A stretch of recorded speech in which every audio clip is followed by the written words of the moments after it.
What does Parshat Chayei Sarah have to do with the legend of King Arthur in Camelot? I'm Yoni from Holster Mountain Tours, and this is Pop Culture and the Parsha.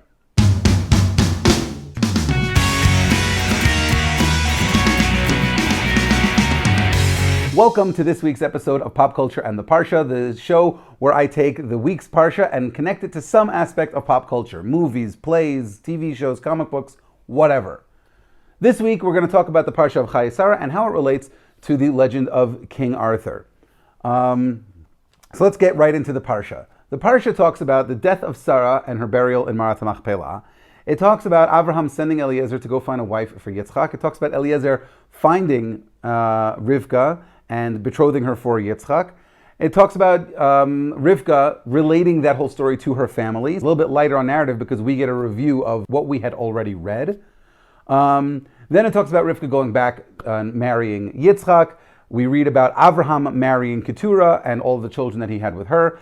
And because it is the departure of Yishmael from the stage of the narrative, we get a wrap-up of Yishmael's story with a nice chunk of his lineage described to us. How does any of that relate to the story of King Arthur? Well, there's a lot of things to talk about in the legend of King Arthur, and one of the most famous aspects is when King Arthur wanted to marry his queen, Guinevere. And here's how it relates, and I'm sure you're going to see the relation almost immediately. King Arthur sends his most trusted and valiant knight, Sir Lancelot, to go bring Guinevere back to him so that they could be married in Camelot. And that's the straightforward comparison between the Parsha, that someone is sent to go bring a woman back. But here's where things differ. In the Parsha, it's pretty straightforward. But in the legend of King Arthur and all the other examples I'm about to bring, there are a couple of twists in the narrative.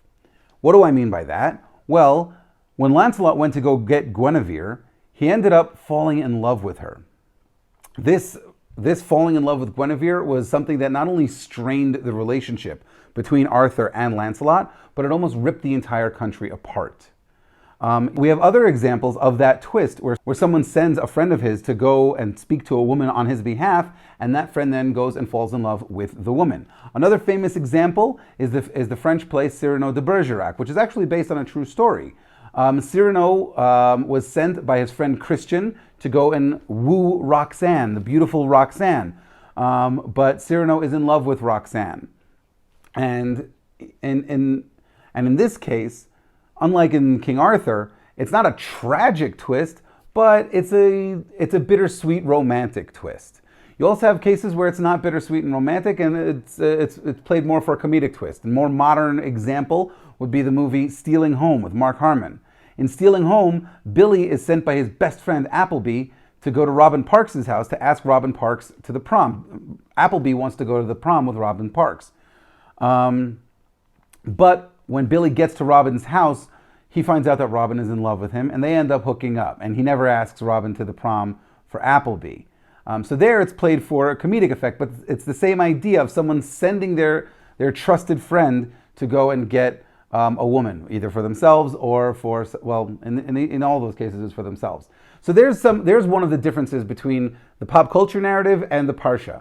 In the pop culture narrative, it's always someone sending their friend to go get a woman for themselves. In the Parsha, it was Abraham sending Eliezer to get a wife for Yitzchak. Another difference between the pop culture references and the Parsha is that in the pop culture references, they were always sent to get a specific woman. They were sent to, Lancelot was sent to get Guinevere. Cyrano de Bergerac was sent to talk to Roxanne. Billy was sent to talk to Robin Parks.